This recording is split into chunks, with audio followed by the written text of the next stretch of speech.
Voilà votre programme avec Spécial Auto Garage. Société de la maintenance automobile et de la distribution des pièces des rechanges et véhicules multimarques en République démocratique du Congo.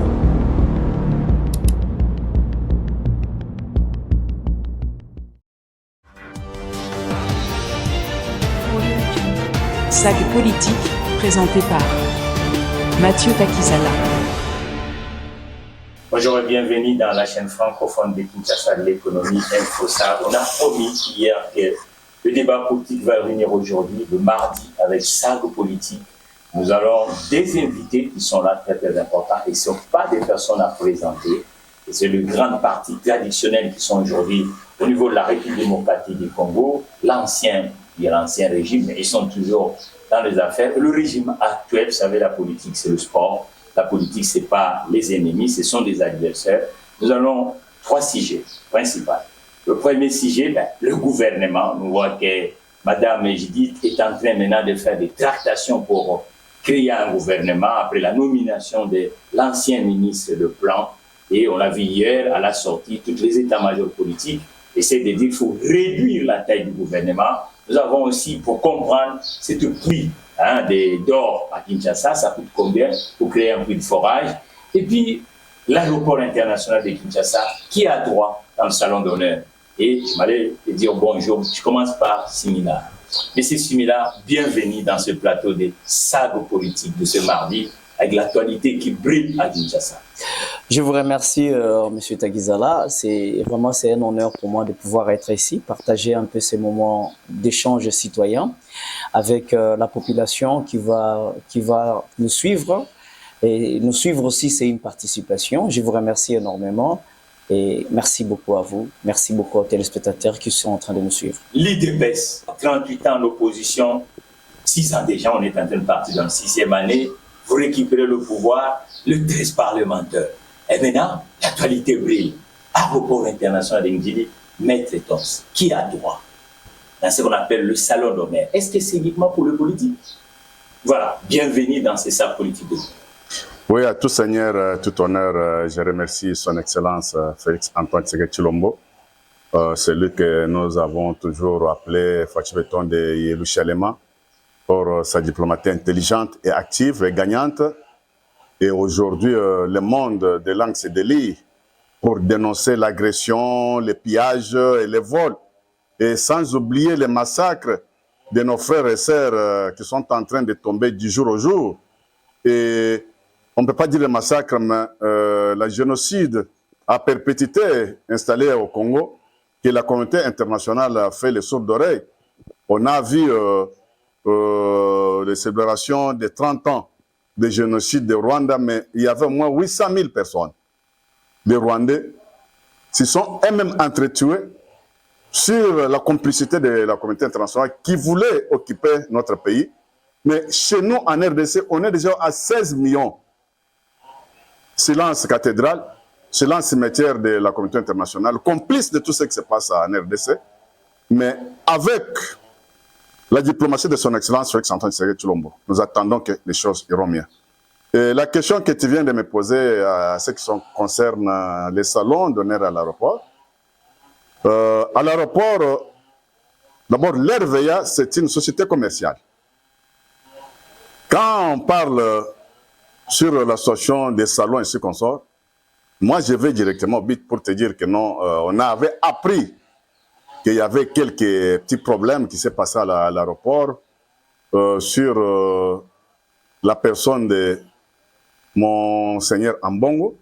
Je pense que c'est ça ce que toi tu voulais dire. Oui, mais Monseigneur Ambongo était avec vous quand vous étiez en opposition. Comment fait-il aujourd'hui? Et on dit voilà, les services ont empêché à cette éminente personnalité de la société. Non, ça c'est une exagération que nos frères ont voulu chercher au moins à mettre d'huile dans les faits. Monseigneur Ambongo, c'est une grande personnalité spirituelle dans notre pays. Mais je ne sais, là où je me demande, l'église que Monseigneur Ambongo gère, je ne sais pas s'il n'a pas les services de protocole.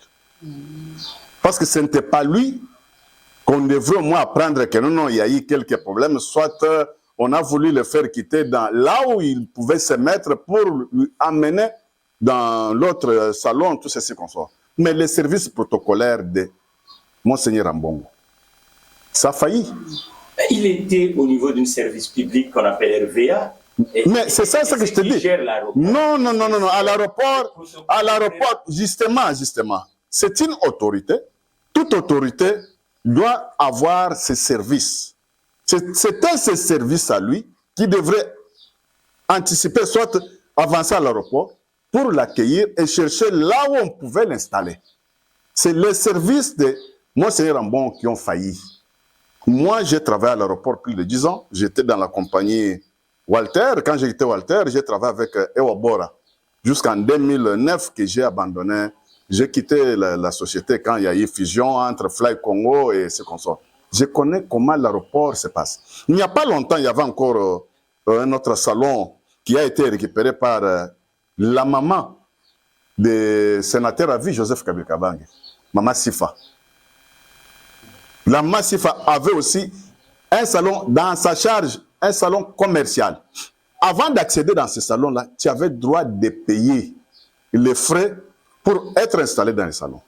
C'est comme ça, il y a plusieurs normes là à l'aéroport, mais ici à la cité, les gens ne connaissent pas ça.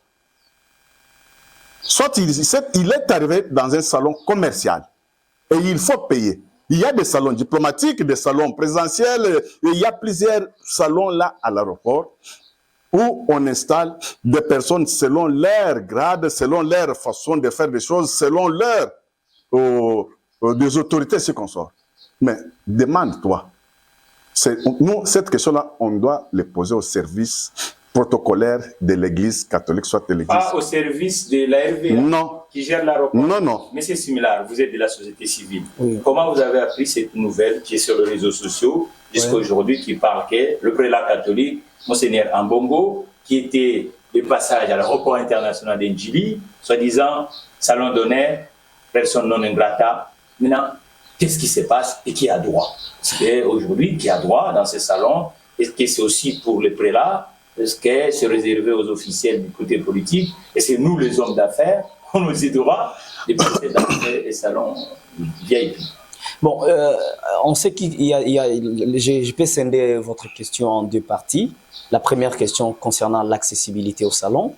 La deuxième partie concernant l'incident dont est victime Monseigneur Ambongo, qui est un prélat qui brille par l'excellence dans la manière de pouvoir recadrer ces régimes déficients, ces régimes immatures, ces régimes m'as-tu vu, ces régimes qui agissent par biceps, ces régimes qui veulent prouver au peuple congolais qu'ils sont plus tribal que tribal, ces régimes qui ne veulent que prouver au peuple congolais qu'il n'est que capable de faire une seule chose, c'est lamenter ou détruire le Congo. Alors, Monseigneur Ambongo, normalement, vu son rang, c'est en fait une personnalité de la République. Vous-même, vous savez que l'Église catholique, de la manière dont c'est organisé en République démocratique du Congo, les représentants légaux des instituts, des grandes communautés, des communautés ecclésiastiques, bénéficient d'un rang assez officiel. Vous voyez, ils ont un rang officiel. C'est quelqu'un qui a un rang officiel dont généralement on a toujours vu, même son directeur, moins qui est Ambongo, moins qui est cardinal Dona Saint-Chol, accéder au salon diplomatique. Vu qu'ils ont un rang politique, vu leur côté, vous voyez, ce sont des citoyens qui sont pas au même rang que les autres citoyens ordinaires. Traiter Monseigneur Ambongo comme un citoyen ordinaire, cela revêt tout simplement de l'insulte et en fait une manière de pouvoir toujours réagir par intimidation, ces régimes n'apprécient pas la contradiction. Il n'y a pas longtemps, Chassimina, l'ancien régime était en coalition avec le régime actuel. Vous avez fait un bout de chemin ensemble. Oui. Comment fait-il? Peut-être c'est le divorce parce qu'une femme avec le messier, quand il se sépare, personne ne reconnaît un peu les valeurs de l'autre. Oui. Est-ce qu'aujourd'hui, parce qu'il y a cette dislocation des points de vue, de la façon de faire, donc tout ce que ce régime fait, aux yeux des similaires, c'est mauvais. Et voilà. L'aéroport international d'Ndjili, c'est une institution commerciale. Est-ce que la gestion, pourquoi toujours c'était raccourci avec les régimes? Est-ce que, voilà, vous voulez un peu comprendre? Généralement, je vous dis que les monseigneurs ont toujours accédé au même salon, au même salon que les ministres, que les députés.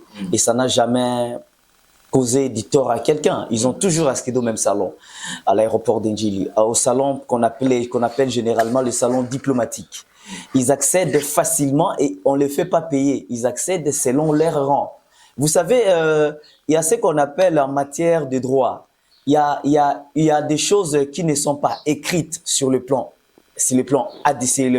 administratif, mais le fait que c'est la coutume, ça devient permanent. Donc, pour dire quoi? Pour dire tout simplement que le fait, il n'y a pas une loi qui dit que, par exemple, que ils n'ont pas tel rang, ils n'ont pas comme ça, ils doivent aller là-bas. Il n'y a pas une loi. Mais ce qui est vrai, depuis toujours, depuis que le Congo est Congo, Monseigneur accède toujours au même salon que le ministre. Vous comprenez? Depuis que le Congo est Congo. Depuis Mobutu, depuis Laurent Désiré Kabila, depuis Joseph Kabila, jusqu'à quelques temps ici. Vous avez lu le communiqué de l'Église catholique, il dit quoi? Pourquoi il n'a pas excédé?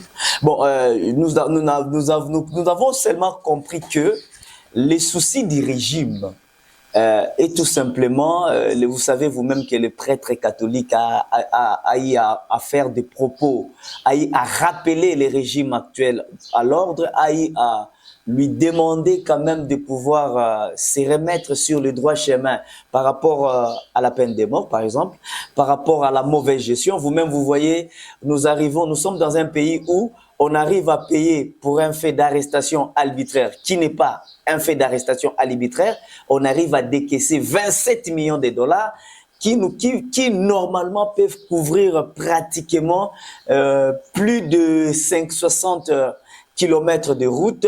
Donc, on arrive pour des lampadaires qui n'existent pas à Kinshasa, on arrive à décaisser 13 millions de dollars et encore plus. Donc, aujourd'hui, ça, c'est juste une partie de ce que nous voyons. C'est juste une partie, mais le gros de ce qui est en train de se passer avec ces régimes, c'est tellement dramatique.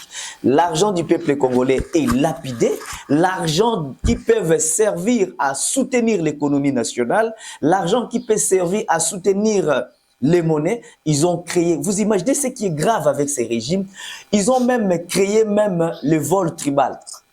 Vous imaginez, ces régimes tribal a inventé le vol tribal.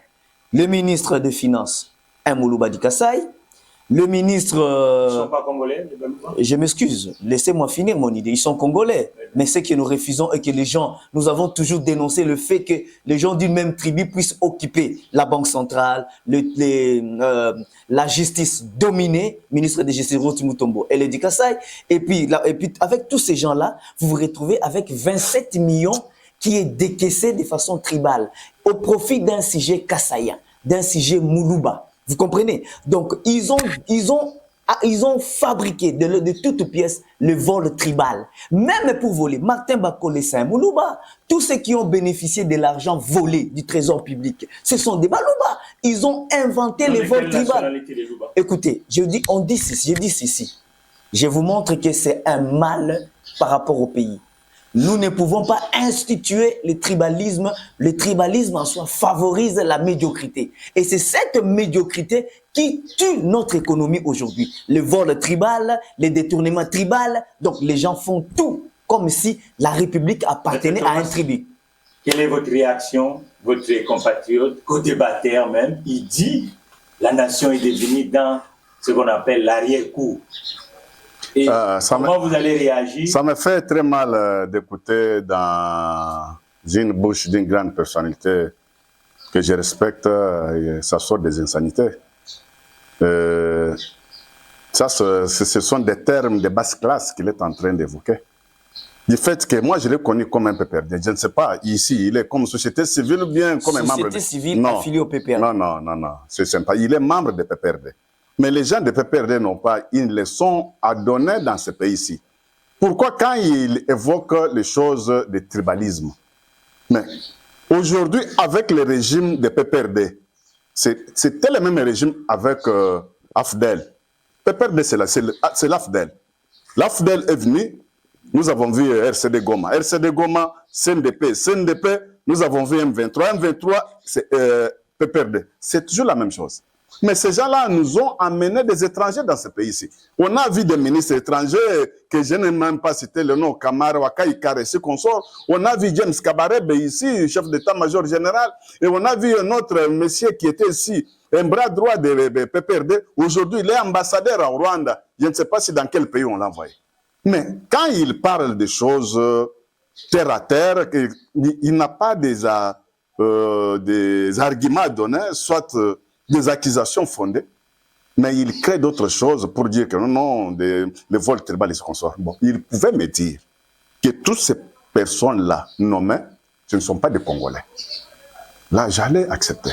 Mais comment un Congolais, il est complexé pour commencer à connaître celui-ci, il est de telle province, il est de telle origine, il est de telle tribu. Mais ça, c'est terre à terre. Ce n'est pas une personne politique, soit qui se dit qu'il est de la société civile affiliée, soit un peu perdu. Il peut soulever de telles exceptions. Ça, c'est vraiment terre à terre. Pour vous, quelle est la réaction de l'organisme public de la gestion aéroportuaire au sujet de ces points de vue? Sur la situation de l'aéroport, je maîtrise bien, je me répète pour dire que je maîtrise bien l'aéroport. Est-ce que la RVA a pondu un communiqué par rapport à... Je te dis que sur la situation de l'aéroport, j'ai travaillé à l'aéroport plus de 10 ans. L'RVA, c'est une société commerciale, publique. Il y a des limites de responsabilité là à l'aéroport.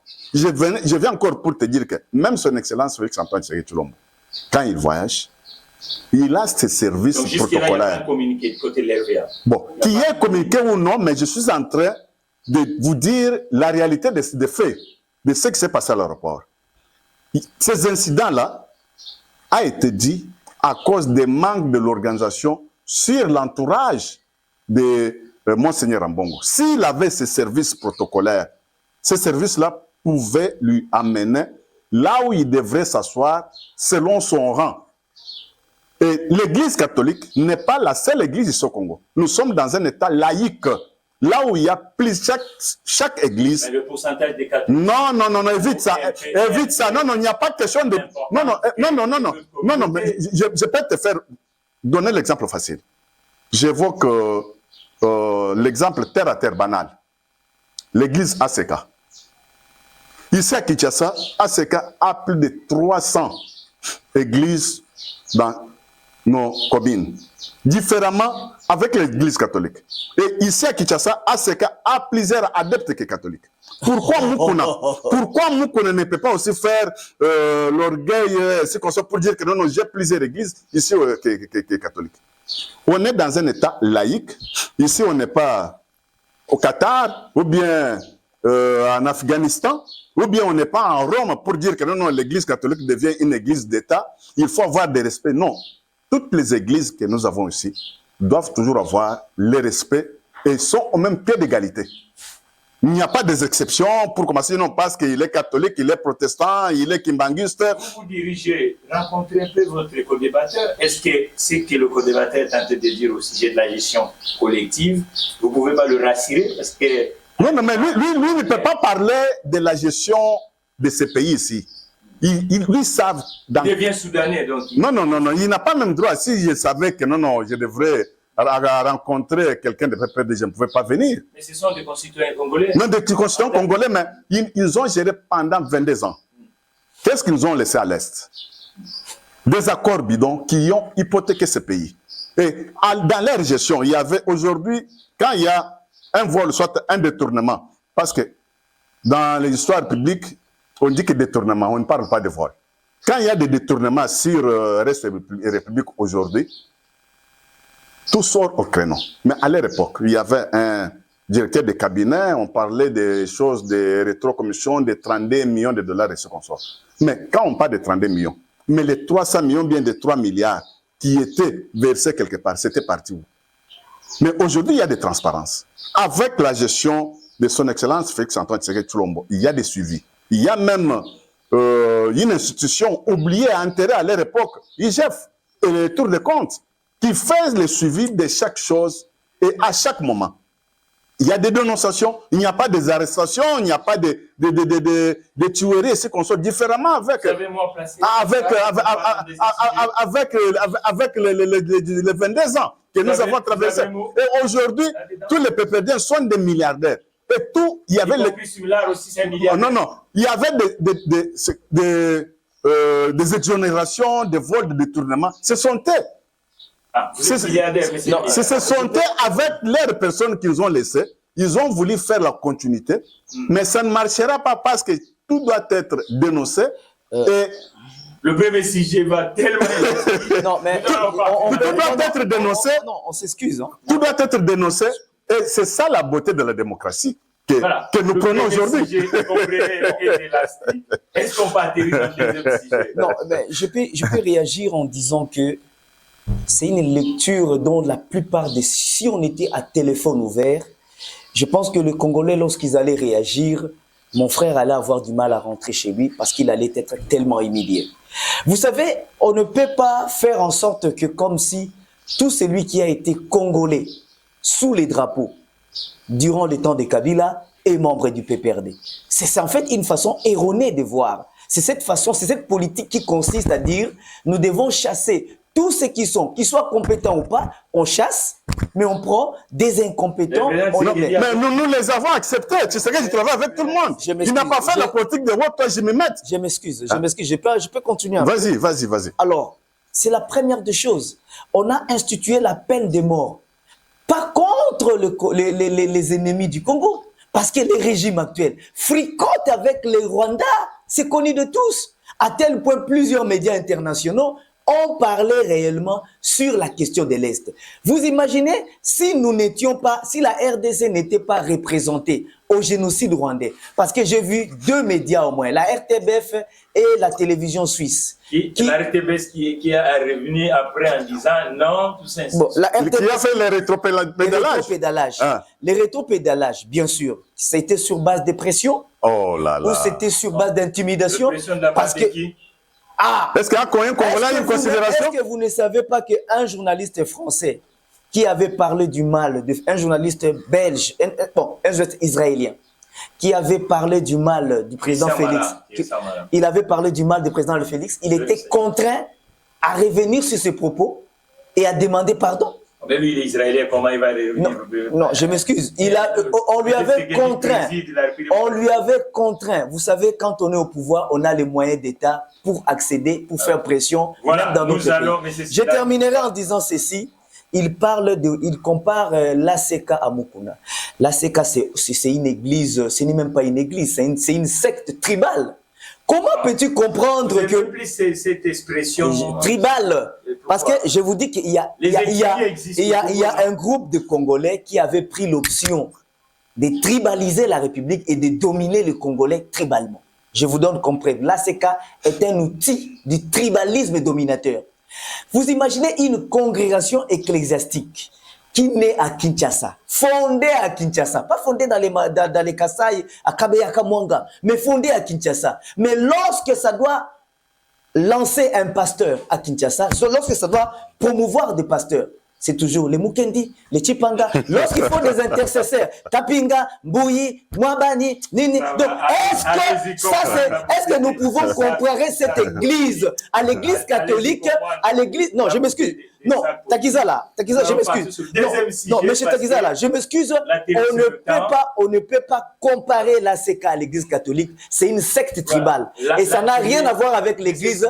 Lorsque le monsieur est tout le temps dans la politique pour soutenir des bêtises et lorsqu'on voit sa nudité partout en train de se promouvoir dans des saletés, je ne vois pas Mukuna comme un homme de Dieu. Je vois Mukuna comme un marchand. Nous allons partir dans le deuxième sujet. Le deuxième sujet, c'est le gouvernement qui est là. On a vu, madame Judith est en train maintenant de consulter les partis majoritaires. Hier, on a vu tous les établissements des grands partis qui sont aujourd'hui au Parlement défiler en disant 3 éléments clés: réduire la taille des compétences similaires. Vous qui parlez de l'incompétence, vous ne voyez pas du côté des politiques, ils veulent que ce qui doit aller au gouvernement représente ce géopolitique parce que...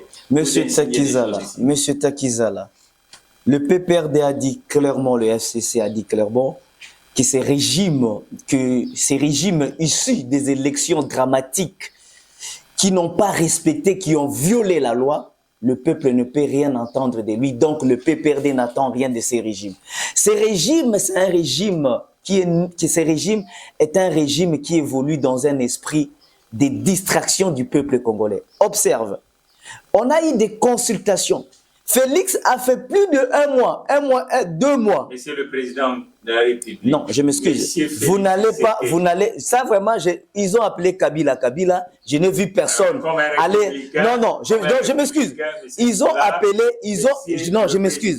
Ce n'est pas une insulte. Ils ont appelé Kabila, Joseph Kabila.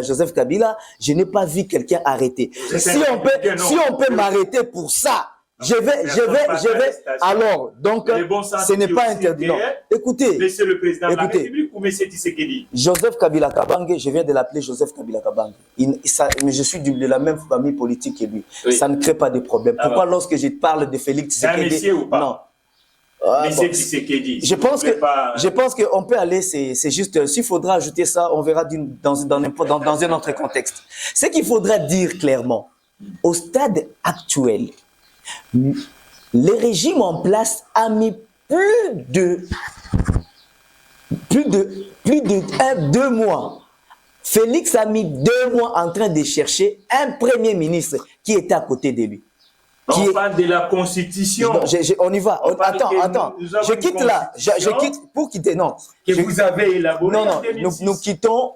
Nous sommes dans le contexte gouvernemental. Oui. Je dois quitter la désignation du Premier ministre pour atteindre là où nous sommes. C'est ce que je vais vous faire.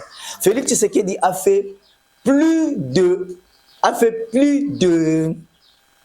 2 mois, 2 mois et demi, en train de chercher une dame qui est amie, qui est proche de sa femme, qui connaît l'adresse de sa mère, donc qui connaît sa famille privée. Donc il a fait 2 mois et demi en train de chercher une femme qui était déjà au gouvernement. Vous imaginez la bêtise? Il a fait 2 mois et demi en train de chercher une femme qui a dirigé les 145 territoires. Un projet chaotique, un projet qui n'a servi qu'à favoriser le lapidage de l'argent du peuple congolais. Un projet qui ne favorise rien. Un programme ridicule, de la honte. Un programme qui n'apporte rien, une occasion, un prétexte de détournement. Ce régime est expert dans des prétextes de détournement, mais pas dans la facilitation et dans l'amélioration des conditions de vie des citoyens. Réagissez à chaud. Dit 2 mois. Les institutions, vous êtes légaliste, ça dit quoi la Constitution? Après les élections, il faut trouver autour du Parlement. Et aujourd'hui, on a vu l'informateur était désigné, a fait le travail pour déterminer la majorité. Le président de la République a mis le formateur du gouvernement à la personne de Mme Judith. Aujourd'hui, on voit Mme Judith encore commence à consulter les partis qui sont au niveau de majorité présidentielle. Et votre co-débatteur dit comment on peut faire 2 mois en cherchant quelqu'un qui était derrière votre dos. Je clôture le premier sujet pour dire que la religion est l'opium du peuple. Beaucoup de choses que nous traversons dans ce pays ici, on parle de l'esclavagisme, on parle de l'occupation de notre pays. Des Occidentaux ont utilisé que des églises pour nous mater, pour nous emprisonner et pour nous esclavagiser. Et nous devons faire attention avec la religion qui vient de l'extérieur. D'abord, si tu me parlais qu'on a dérangé à l'aéroport l'éminence Kimbangu avec l'église kimbanguiste, ça allait me faire du mal. Oh. Parce que ça, c'est une église congolaise. Où vous mettez toutes les catholiques qui sont dans cette pays. Non. Mais ne fais pas l'amalgame entre Monseigneur Ambongo et l'église catholique. Là, c'est l'erreur que vous êtes en train de faire. La personne Ambongo, il a ses réserves. Cardinal Ambongo. Cardinal Ambongo, oui. La personne Cardinal Ambongo se diffère avec l'église catholique. Quand il y a un problème qui se passe entre Cardinal Ambongo, ne mêle pas l'église catholique parce que ça risque de faire beaucoup de confusion et de problèmes. Il faut parler seulement la personne en bon. On ne mêle pas l'Église catholique. Voilà, donc normalement, la télé c'est le temps. J'arrive sur le deuxième sujet. Nous sommes dans le 4e cycle électoral. Et nous devons suivre la Constitution qui nous a été léguée par le gouvernement de 18 ans. Et cette Constitution que nous avons aujourd'hui, nous parlons toujours que c'est une Constitution des belligérants qui a été promulguée par le sénateur à vie Joseph Kabila. Suivez votre programme avec Spécial Auto Garage. En ce moment, commandez bougies d'allumage automobile disponibles pour toutes les marques automobiles à partir de 1,99$ le prix. Pour nos services réparation, achetez en magasin votre article bougie d'allumage, bénéficiez de 0 frais pour les entretiens. Pour cela, appelez au plus 243 90 491 56 91. Actuellement, équipez-vous Toyota RAV4 chez Spécial Auto Garage et profitez des services achat véhicule qui va avec. Avec plusieurs articles qui fait beaucoup de confusion dans ce pays-ci. Il n'y a pas longtemps, après les élections, qu'il est en train de dire que les élections chaotiques. Mais ça me fait rire, ça me fait pleurer. Parce que quand on veut faire encore les rétropédalages... Et là, ça va prendre combien de temps encore pour avoir un gouvernement pour commencer un peu d'atterrir avec ces sujets? Parce qu'on a le 3e qu'on doit... Merci beaucoup. Merci beaucoup. Mais quand on parle des élections, mais en 2006, nous connaissons tous ce que le président de la CENI de l'époque, Malouma, si je ne me trompe pas, ce qu'il avait connu comme bêtise. En 2011 avec Ngouemulunda, en 2018 avec Corneille Nanga. Et qui nous ont légué toutes ces institutions-là, de la CENI, soit des membres de la CENI, qui sont en train de parler. L'IDPS dit, c'est la continuité de l'État, nous allons partir vite parce qu'on va atterrir sur le dernier sujet. Mais il n'y a pas longtemps, impôt des puits, on appelle forage, coûte combien en République démocratique du Congo? Parce que les réseaux sociaux tournent en rouge. Merci beaucoup pour la question, mais je vais te répondre à cette question-là dans 30 secondes. Il n'y a pas longtemps que son Excellence, le formateur, a été nommé, Augustin Kaboya, pour identifier les majorités. Dans les élections qu'on vient de quitter, il n'y avait pas un parti politique qui avait des majorités pour faciliter les choses. Tous les partis étaient en dessous des moyens. INDPS avait ses 80 ou bien 75 députés. Avec AFDC, INC et MRC, ce qu'on sort. Le formateur était là. Il a fait son travail pour identifier les majorités. Mais quand son excellence Félix Antoine Tshisekedi a nommé Mme Judith Tuluka comme Premier ministre, il doit aussi voir qui prendre, qui ne pas prendre, parce qu'elle ne peut pas recevoir seulement les dictats des partis politiques. Qu'on laisse le temps, elle fait déjà sa concertation. Mais pourquoi les gens sont agités? Le dernière question, c'est dire que le puits des forages coûte combien? Mais vous êtes politique. Non, sur les réseaux sociaux. Justement, sur le problème de puits, moi, en étant politique, membre de l'LDPS et l'Union Sacrée, l'Union Sacrée n'est pas le blanchisserie. Quand quelqu'un détourne, quand quelqu'un vole, quand quelqu'un fait n'importe quoi, il doit être protégé comme on a vu dans le gouvernement de 18 ans. Dirkab du président fait les bêtises sur les rétro-commissions, on lui enlève ici, on le met là-bas. Quand un certain général vendait des armes et des chars auprès des gens qui nous agressent, on lui fait quitter. Non. Avec les gouvernements que nous avons, c'est le peuple d'abord et le peuple au centre. Chaque information doit être dénoncée et des services compétents doivent faire fouiller pour connaître réellement ce qu'on est en train de dire sur le puits. C'est vrai ou bien c'est faux? Si c'est faux, tout ce monde-là seront interpellés par la justice. C'est triste, c'est triste. Alors, votre co-débatteur dit, et c'est pas la continuité. Voilà, il y a une nouvelle façon de faire. C'est-à-dire qu'il suffit, s'il y a un fondement, les services judiciaires de la République vont s'en charger. Il faut essayer d'éclairer un peu l'opinion. Je vais enterrir là-bas. Le problème à l'Est, la guerre qui se retrouve à l'Est du pays, c'est une création pure et simple de ces régimes en place. Le régime en place a invité le M23 en 2021. En 2020, je m'excuse, ils ont invité le 2023 en 2020. Et en janvier, Félix Tshisekedi 2019 était président. Et au mois en janvier 2019, au mois de novembre 2019, ils ont instruit la justice d'enlever tous les mandats d'arrêt qui pesaient contre le M23. Donc, ils vont à Luanda le 21 mars de cette année. Ils signent un accord dans lequel un cessez-le-feu avec le M23. Les gens quand ils parlent ici, on sent qu'on a quelqu'un qui veut attaquer le M23, mais qui signe tout le temps des accords.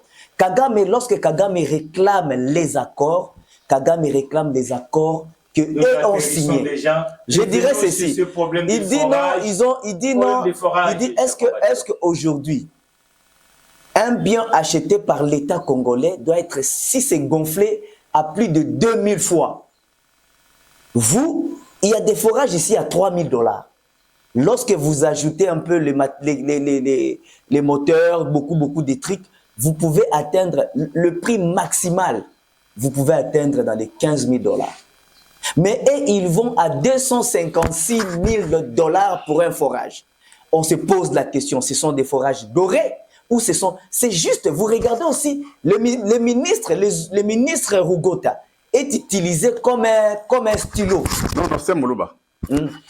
C'est un Kassaïen. Je m'excuse. Non, le ministre c'est un Kassaïen. Oui, je sais, je vais en venir.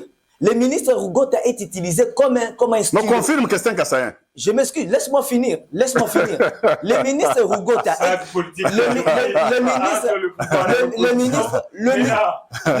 que c'est un Kassaïen? Non, c'est un Kassaïen. Attends, laisse-moi finir. Le ministre Rugota... c'est Kabé, son vrai nom c'est Kabé. Non, attendez, laisse-moi finir. Laisse-moi finir. Le ministre Rugota est utilisé au profit d'un Kassaïen. Oui. Écoutez. Une grande personnalité comme... Écoutez, je vous dis, écoutez, on le sait que, mon frère, on le sait que la plupart des dossiers mafieux reçoivent des instructions et des pressions. Et je vous dis que ces dossiers mafieux, ces pressions viennent de leur système qu'ils ont instauré, le tribalisme dominateur. Et je vous dis que Rugota, si vous regardez, imaginez un peu, tous ceux qui sont bénéficiaires des mafias issus de leur compte, ce sont des Balouba. Papa, on doit en parler. Non, c'est Moussa Balouba, je confirme. Lui, il signe un document, mais le bénéficiaire, c'est lui qui va recevoir l'argent. C'est un Moulouba. Donc, tous les dossiers mafieux, ils ont tribalisé. Qui a commandé tous ces puits de forage? Ce n'est pas le ministère du Développement durable? Le bénéficiaire du contrat, la personne qui est bénéficiaire de la CIFA. Il n'y a pas, c'est leur système. C'est leur système de gestion qui mettent la loi sur les finances publiques, la loi sur la bonne gestion, les principes de gouvernance, de qualité, ils mettent ça en veilleuse dans l'unique but d'avoir un gain individuel. Merci aux internautes. Envoyez vos suggestions pour ces salles politiques et tous les jours. Et nous disons diffusez l'émission intégralement, parce que lorsque nous dénonçons dans l'intérêt du peuple. Écoutez, c'est une chaîne économique et nous allons dire assez, y compris le ministère du Développement durable et le ministère des Finances publiques, d'envoyer les experts pour ces sujets qui sont dans les réseaux sociaux. Je vous remercie, Maître Toms, de l'IDPS et M. Simila, qui est de la société civile. Non, pourquoi je suis affilié au PPR. Ah non, évite ce amalgame là. Mais c'est pas amalgame. InfoSag. Première chaîne des entrepreneurs et investisseurs en République démocratique du Congo.